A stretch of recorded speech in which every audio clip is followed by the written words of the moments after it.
नमस्कार मित्रों, कैसे हो सभी। आशा करूंगा ठीक होंगे, मस्त होंगे और स्वस्थ होंगे। गाइज मैं लेकर आया हूँ कक्षा 8 के लिए अर्धवार्षिक परीक्षा के लिए इंग्लिश का मॉडल पेपर, जो आपको परीक्षा में हूबहू देखने को मिलेगा। इस तरीके से गाइज पेपर बनाया है कि ताकि कोई भी सवाल पीछे ना छूटे, और बहुत शानदार तरीके से बहुत ज़्यादा मेहनत लगी है हमारे इस पेपर को बनाने में। और आपकी अर्धवार्षिक परीक्षा में 4 चांद लगा देगा एक कम तैयारी में और कम समय में। ठीक है, एक कम समय में और कम तैयारी में आपको एक अच्छा स्कोर मिल जाएगा इंग्लिश में। आपके जितना भी मार्क्स का ये जितने भी नंबर का ये पेपर होगा, उनमें से आपके बहुत कम नंबर कटेंगे, 2 4 5 या नंबर, इतने से ज़्यादा नहीं कटेंगे। आपको पूरी गारंटी देता हूँ मैं गाइज, इनमें से कोई भी सवाल बाहर नहीं जाएगा।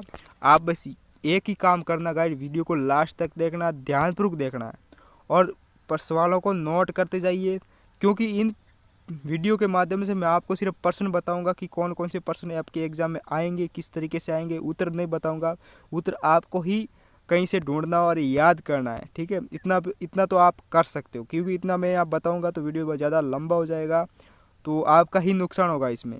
तो मैं चाहता हूँ कि कम समय में कम तैयारी से आप अच्छा स्कोर कर सको बाकी बच्चों से, और स्कूल में क्लास में टॉप पर आप बन सकते हो। तो गाइज शुरू करते हैं। और अगर चैनल पर नए हो तो गाइज चैनल से ज़रूर जुड़ जाना, ताकि और भी वीडियो आएंगे इस यूट्यूब चैनल पर, तो आपको ही फ़ायदा होगा।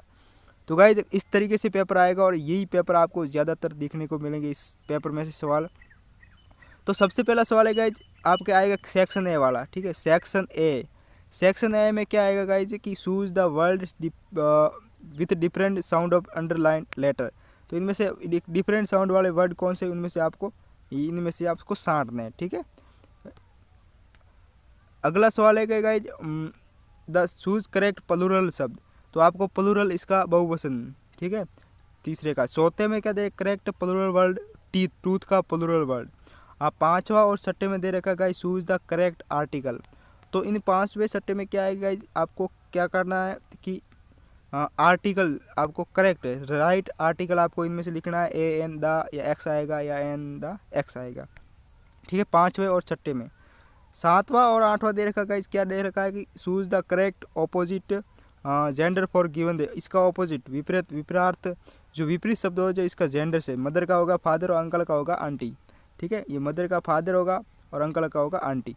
इस तरीके से मैं जल्दी आपको करवाऊंगा, ताकि आप कम समय में देखो।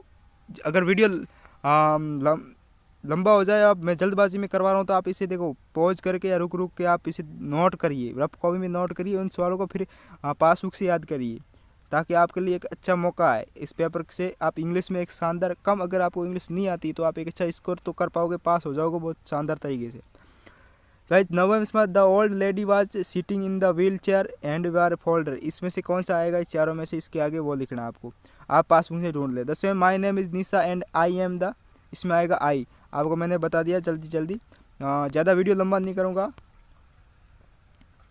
अगला सवाल है कि फिल इन द ब्लैंक। आपको इसमें से खाली जगह भरनी है, ये पूरी खाली जगह यहाँ भरनी है। ठीक है, और 12वें में है write in the missing letter is following word. इसमें से आपको ये मिसिंग दे रखे हैं वर्ड, तो ऊपर जो वर्ड देख रखे हैं गाइज, बस उन्हीं को ही इसमें भरना है इस 12वें सवाल में। अगला सवाल है गाइज 13वां, write the opposite for the given word. इसका ऑपोजिट आपको इस खाली जगह में लिखना है, इम्पटी का, एबल का, क्लीन का। ठीक है गाइज, इस तरीके से मैं आपको बता रहा हूँ कि यही सवाल आपके एग्जाम में देखने को मिलेंगे।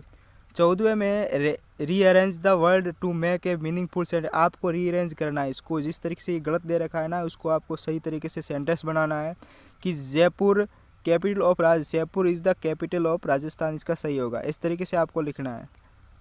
15वां सवाल है guys right one word of the given sentence. इसका एक वन वर्ड लिखना है, a person who make wooden things, someone who make aeroplane. तो आपका इसमें से एक वर्ड लिखना है, इसके लिए एक वर्ड और इसके लिए एक वर्ड, एक शब्द आपको इस सेंटेंस के लिए लिखना है।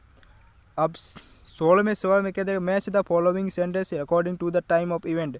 आपको एक इवेंट लिखना है इस अकॉर्डिंग टू। ठीक है, इस अकॉर्डिंग आपको इवेंट लिखना है इस पर। जैसे 5 सेंटेंस दे रखे आपको कि one day the crow got, इसका पूरी जैसे एक कहानी होती है, उस तरीके से आपको इसका लिखना है। One day the crow got a piece of weed wanted the to the get piece of bread, crow become happy and is saying fox told crow sing. इसको देख देख के आपको यहाँ पूरी एक स्टोरी लिखनी है, ठीक है। यही आपके एग्ज़ाम में आएगा और यही आएगा, देख लेना, थ्रस्टी क्रो वाला, ठीक है, या फिर लालची कुत्ता या कौआ। अब आएगा सेक्शन बी। क्या आएगा गाइज आपके लिए? सेक्शन बी आएगा। सेक्शन बी में क्या होगा गाइज, मैं बता दूं आपको कि read the message carefully and answer the question given below. इस बहुत आसान है ये गाइज, बहुत आसान है आपके लिए। इनमें से करना क्या, आपको ऊपर दे रखा सेक्शन ये पूरा का पूरा, ठीक है। इन पैसेज को आपको पढ़ना है, फिर इन सवालों के उत्तर देना। इन सवालों के उत्तर कहाँ होंगे? इस पैसेज में होगा। किस में होगा? इस पैसेज में होंगे। तो इनमें से आपको एक बार दो बार पढ़ना है, फिर इनमें से इसका इसका इसका उत्तर लिख देना है, ठीक है, इस तरीके से। इसका भी अगला सवाल है गाइज, आपको इनमें से जो भी दे रखे हैं लगभग 7 सवाल है इनमें से गाइज, 7 सवाल है। देखो ये 5वां और 6ठा 6 सवाल है। इस पैसेज के माध्यम से आपको इस 6 सवालों को पढ़ना है और इनमें से उत्तर आपको ढूंढना है, बाकी कहीं आपको खोजने की ज़रूरत नहीं है। अगला सवाल है गाइज 18वां, read the following poetry part carefully answer the following. आपको ये कविता को पढ़ना है गाइज, और गाइज इस पोइट्री को आप पढ़ना है जिस तरीके से आपको पैसेज में दिया ना, इस तरीके से पोइट्री को पढ़ना है। फिर पोइट्री को पढ़कर इन सवालों के आपको उत्तर देना है। Who is the according to science, when did cricket begin to complain, C D में ई में। जिस तरीके से आपको ये पोइट्री पढ़नी है और इस तरीके से आपको इन सवालों के उत्तर देने हैं। लगभग 5, 4 और 5 6 सवाल, 5 सवाल है, आपको इस पोइट्री को पढ़कर इसके उत्तर देने हैं, ठीक है। 19वां सवाल क्या कह रहा है, read the following passage carefully and answer the question of giving. तो गाइस इसी में भी सेम टू सेम है, इसमें थोड़े बड़े बड़े उत्तर होंगे आपके आंसर। तो जैसे मान लो read the following passage carefully and answer the question below, तो आपको ये पूरा पढ़ना है।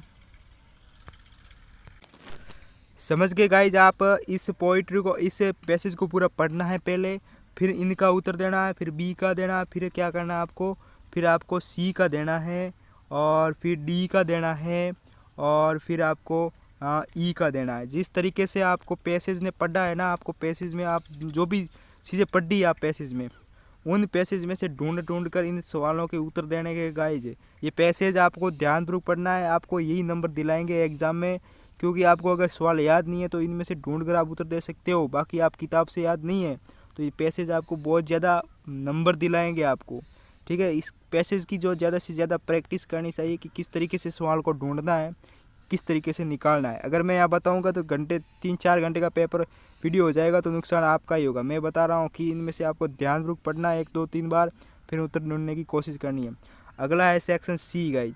कौन सा? Section C. सेक्शन सी में क्या दे रखा है guys, you are a Raj reading in government senior secondary school Jaipur, you are suffering from fever, unable to go to school, write application your principal requesting for of 2 days. 2 दिन की छुट्टी के लिए आपको प्रिंसिपल से छुट्टी लेने के लिए आपको एप्लीकेशन लिखनी है, ठीक है गाइज। तो एप्लीकेशन में आपको लिखना आना चाहिए, बस आप एप्लीकेशन 2 दिन की छुट्टी के लिए लिख दो, या टीसी के लिए वगैरह के लिए, या कहीं और जाना है पिकनिक पर, तो आपको बस गाइज आपको एप्लीकेशन तो रिटर्न ही पड़ेगी, किस तरीके से, किसी भी तरीके से आपको रिटर्न ही पड़ेगी। तो गाइज मैं आपसे एक ही निवेदन कर सकता हूँ कि भाई गाइज 2-3-4 आपको इस तरीके से आप रट ले, आपकी वार्षिक परीक्षा के लिए भी शानदार तरीके से महत्वपूर्ण साबित होगी, और अर्धवार्षिक के लिए सेक्शन सी में ही आएगा, आपको एक एप्लीकेशन आएगी आपको छुट्टी के लिए। अगला, या फिर आपको और में दे रखेगा, मतलब अथवा में, कि अगर वो नहीं आता तो imagine you are Naya, you get birthday gift from your friend Lekhni, write letter to friend to give the thanks for gift, ठीक है। आपको मतलब एक आपके बर्थडे गिफ्ट पर आपने लेखनी ने आपको बर्थडे गिफ्ट दिया, तो आपको उसके थैंकफुल गिफ्ट आपको एक एप्लीकेशन के रूप में लिखना है, ठीक है।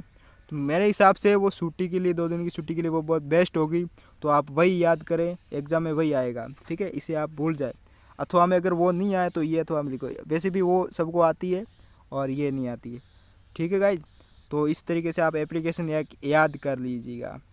और अगला सवाल है 21वां, write an story in about 70 से 80 70 से 80 words with the help given online. Outline given, जो वर्ड्स दे रखे हैं गाइज, ये जो शब्द दे रखे हैं ना, अब इनको क्या करना है कि आपको 70 से 80 शब्दों में एक स्टोरी लिखनी है, ठीक है। जैसे वन है डॉग, पीस बियर्ड, ये क्रॉस, ये आपको एक स्टोरी लिखनी है कि 70 से 80 शब्द होने चाहिए गाइज, ठीक है, ज़्यादा नहीं कम। तो आपकी कोई स्टोरी, जो हिंट दे रखा है इस पेपर में, आपको हिंट दे रखा है, ऐसे वर्ड दे रखे जो आपकी सहायता के लिए काम आएंगे, जो आपको अगर कुछ भी भूल जाते तो इसमें से आपको कुछ ना कुछ तो याद आ ही जाएगा। तो इसमें देख कर ध्यानपूर्वक आपको लिखना है।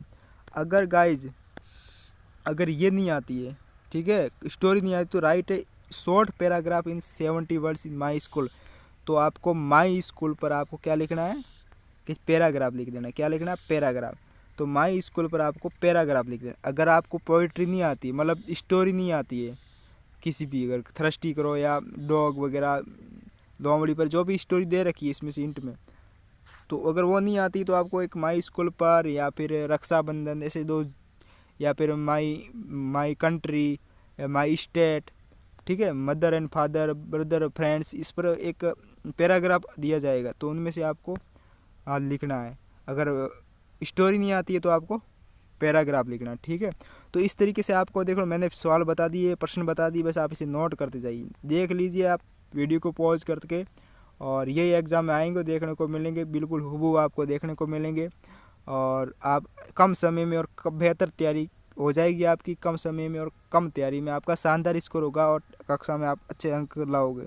तो फिर मिलेंगे अपने अगले वीडियो में और अन्य पेपर के साथ, दूसरा वीडियो लेकर आएंगे हम दूसरे पेपर के साथ। तो तब तक बने रहिए हमारे चैनल पर। जय हिंद, वंदे मातरम।